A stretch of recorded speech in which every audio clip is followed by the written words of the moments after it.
Hi guys, and welcome to the Rainbow Six Replays YouTube channel. Today we want to present a video replay of the match highlights between Cloud9, BeastCoast, and M80 during the North America League 2024 Stage 2. Don't forget to subscribe and put a like. Enjoy. Yeah, I mean, different lineups being brought right now by M80 than what we saw in the previous matchup when, we were on Clubhouse and we were looking at yet another defense upstairs of this bedroom and bathroom situation. Gunner with the first kill, Gavin also on the board. Gridlock showing her face. You've also got a Legion on the board to potentially slow them down. Capkin was the favorite operator that we saw previously. Gavin's just going to walk in and annihilate everybody. The super shorty sure does pack a punch. He's hoping for a quick jiggle in construction. That's Spoit who's isolated. Gavin will try as he might. Spoit's in a tough spot. Full HP though, but he's being targeted by Damo. So swing out, sidearm in place. Hold on a second. And Diffuser were the two best players by kill death ratio in stage 1. Spoit went plus 45, Diffuser went plus 30. It's all. Oh my. Plenty of tools at the disposal, by the way, of these attackers. The Ying will be a main focal point. Spirits has all 4 Candelas still in back pocket. Diffuser tries the swing. Citizen doing what Citizen does, and he gets Gavin as well on the fadeaway. Cameraman is prone upstairs. They might think they've got Rafters control, but C9BC will be in some serious struggles if they're not able to drone this out. As Cameraman inches away from his monitor and also inches away from Spirits, who knows exactly where he is, but a tough angle to have as Cameraman pops up Spirits. Now go the Candelas to potentially buy time as they charge their way down this blue corridor. Another Candela will go. An operator uniquely situated to deal with it. As Hyper's Warden. Citizen with his 3rd kill. It's Kino to take out Houghton, and now the last one of Gunner. Throughout the playoffs, of course, when M80 even went against Beast Coast back toward the tail end of stage 1. So good to see Citizen returning to the form that we know he is so capable of playing at. He has been one of the best players to be imported. They're not going to get that wall open, which means this push will be extremely linear just through construction. Things have suddenly gone from very bad for M80 to at least somewhat salvageable. Yeah, you lose in numbers, and now there goes Kino as well, but C9BC have a great guns, and Diffuser's killing them all. It's all up to Citizen. An ace is possible. It can be had. Citizen inside of Garage firing away. He's got some marks. Out comes the sidearm, and it's an ace from Diffuser. Every single place. Yeah. No, it's been a bit of a struggle on the pick rate for him, but still does find use. And this push, it's rocking and rolling, Parker. Gavin takes an awful lot of damage, surviving for a while because of the enormous HP that is brought from those heavier operators like Gridlock. Can't call them 3 armors anymore because we don't go by armor, we go by health. Now Diffuser, pull out the sidearm. Gunner gets the kill. Diffuser is dropped by Citizen. It's actually hot and cold. The player cam's giving us away. It's all up to Gunner and Spirits now.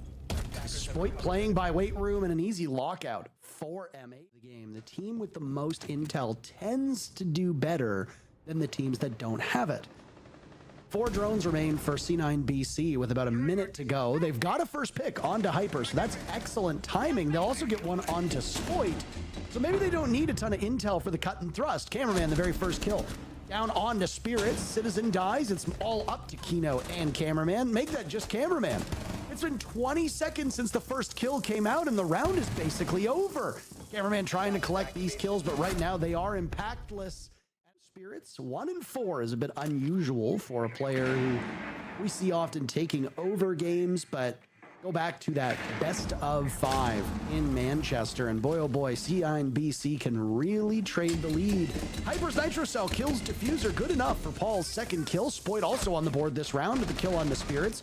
All the while this is happening, great value as Hot and Cold gets Diffuser down, but it might be a Pyrrhic victory for this C9BC team. Gunner will need to clutch up. Not a single kill to be had for C9BC just yet. Could it be a flawless round? No, Gunner will stop it. There's a runaround from the mute. Gunner with 2 big kills. He'll now have to go for the drop, and he's finished off by Citizen. Brought by M80, and boy, oh boy, do they have a lot of it. The can opener in the hands of Kino. Spoit rocking the Selmas, and the Hibana also on the board. If there's any electrification or mute jammers or anything of that sort, you have to be careful. Going for a flank 2 and the Bosch G in hands. This is going to be bad. Oh my goodness. Kino gets put in the dirt. Gavin doesn't want to go for a second with the Boss G. Instead, we'll go through the sidearm, a spray through the wall of cameraman. I don't know if he had information or if that was just luck, but either way, he manages to take him down, and Gavin looks a little bit frustrated by that one. M80 reduced to just 2 players. Citizen to go for the drop. 6 kills to his name, leading his team. Trailing 2 players from C9BC Coast. Wary of Capkin traps. There goes a grenade to clear any of them away. The lineup now around the bomb chassis. Great shot by Citizen. Small opening into church wall, and he also assesses over towards pulse spot if something can happen. That's some damage that's done to cameraman. This execute dragging on for so long, Jesse. A desperation execute, I would call it. Trying to find an opening when they just can't. Nothing is being presented to them. And M80 just waiting. They're not the ones that have the time on their side. Another kill from Citizen, but so far, it does not look like it's going. It's a bandit trick being attempted by Diffuser. With only 35 seconds, they're probably going to leave it, and this still could be a strong push if they can get past this clash and find an opening pick to start it off. I wonder if they flicked onto the thermite for that wall in particular, because you would not be able to open up both of those walls if you were Hibana or with Ace. It has to be an exothermic charge to do that. First kill comes from M80. They lose the next one, and then they just decide to go back and forth on the seesaw of engagement. But then the kill feed is all theirs. It's hot and cold to fend against them, and he can't get the job done. M80 answers back, and just the end of round number 1. With this being round 8, that also mathematically means that this is M80's first attacking round win, of course, failing in round 7. And I really like this was the site at which Diffuser got an ace, just on the other side of the coin. He was attacking. Down goes Gavin as Citizen gets the leadoff pick. Out go the fire arrows from Kino. Spirits equalizing by taking Citizen down. Citizen, 10 kills so far. Really impressive tally. Second in the lobby, only trailing Diffuser, who's sitting at 11. Now Hyper looking to shake off some of that rust that must have accumulated from him not having played for so long. Find an easy pick on the Spirits. And the numbers will go back in favor of M80. All that hard work, Jesse, being done to keep them out, and yet it's C9BC trailing in numbers. Yeah, but they only have Raptors control, and they're going to maybe jump on the CC window. The positioning is still very favorable for Cloud9 Beast Coast. This is still a strong round for them, and look at this rat spot from Diffuser. This could be big.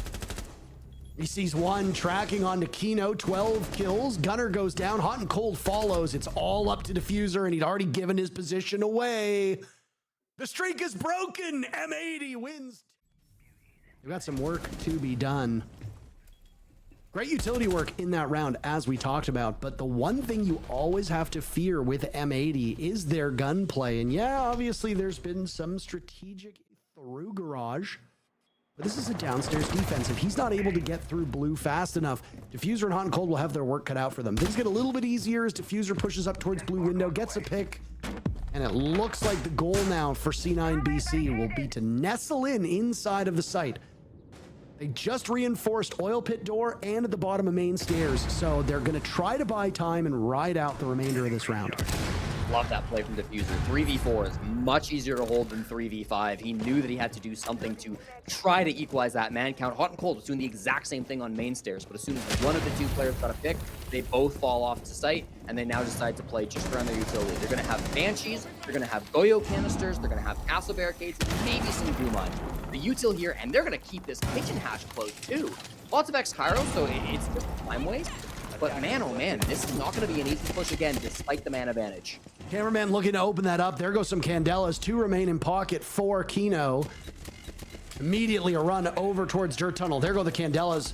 Gavin with 1 pick onto Citizen. Now it's Kino dead as well. It's a 2v2, but time is almost up. 2 seconds left. Spoit walking in, slowed by the Banshee. He has no choice but to start. But it is a trend that when Cloud9 Beast Coast get into a sticky situation, as they did many times during the playoffs of the Manchester Major, they step up and perform. And M80, honestly, trying to play with a pre-play C4. Watch out for that one. It could have a massive impact if he times it right and gets a pick as they try to jump in. It might even be here on the gym window.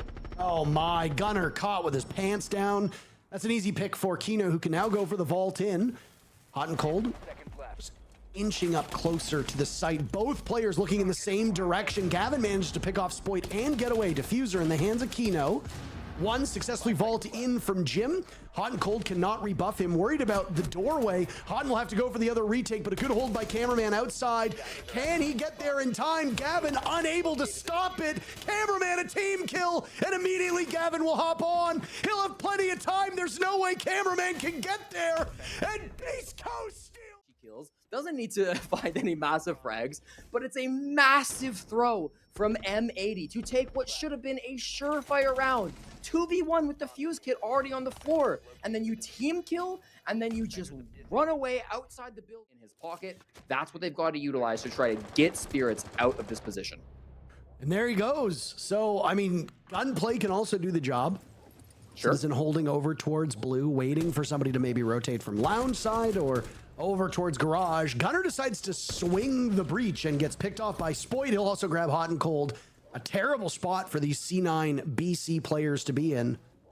Just like that, there's a minute to go, and it's up to Diffuser and Gavin to save this round. That was a bold swing. I would use not smart. Sure. Many words to say the same thing. It's like when something silly happens and you go, oh, that's interesting. Just like this round. Gavin with 2 almost gets more than 3. 9, you're not feeling great after that round. You know, you would have liked to end it out 7-5, but you're not feeling too sad. Somebody who may be feeling a little concerned after watching that round was Jinxie, because Spoit hit a disgust players. It's going to be quite the fight with Cameraman now on red stairs. And no, he gets swung on and yet wins the battle against Diffuser. He does not expect Gunner as a follow-up.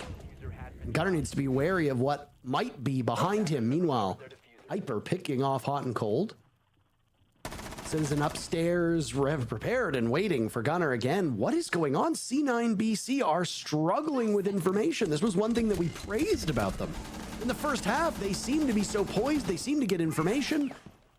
But this time around, there's just some shakiness. Gavin eliminating Citizen. You also saw a run out. Now that's Hyper picked off by Spirits. Gavin. Come out. It's going to be, of course, on Cloud9 Beast Coast to make something happen for the push. Diffuser just looks the wrong way, not expecting one player to still be inside of logistics. That's Kino in that position. Now it's up to Spirits. They'll have to shrug this one off and soldier onwards. He doesn't have the diffuser. It's him in a 1v2, trying to draw out these players, but M80 not giving him anything at all. Good patience until Cameraman tries to...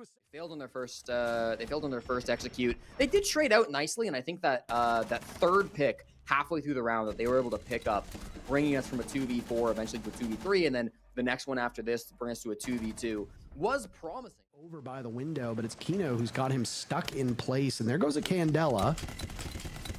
He spotted for a second. Kino just not able to do enough damage, but plenty of bullets to open up that wall. Spoit also looking in Gavin's direction, but this isn't necessarily the best use of time, is it? 2 players from M80 trying to find a single player from C9BC.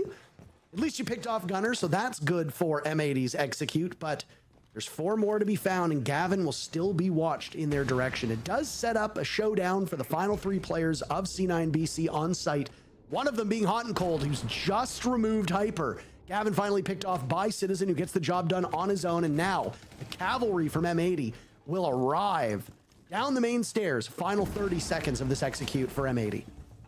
Shaking in their boots. This is going to be very, very tight on time, and they do a good job of stopping some of this soft breach, but even still, they're going to rely only on the Banshees to slow this execute as it comes on in, and the man count just is not there. It's a desperate ego peek from Hot and Cold. Candelas will go. Kino will follow through the hatch. No targets in line of sight. Diffuser gone. It's Spirits to clutch out. Down goes Citizen to the Capkin trap. And suddenly Spirits could potentially retake from above. Cameraman will need to watch as the diffuser has now been successfully planted.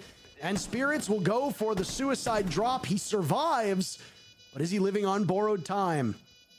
Trying to find out where these last 2 players from M80 are located to save his team's fortune in this matchup, but he can't get the job done.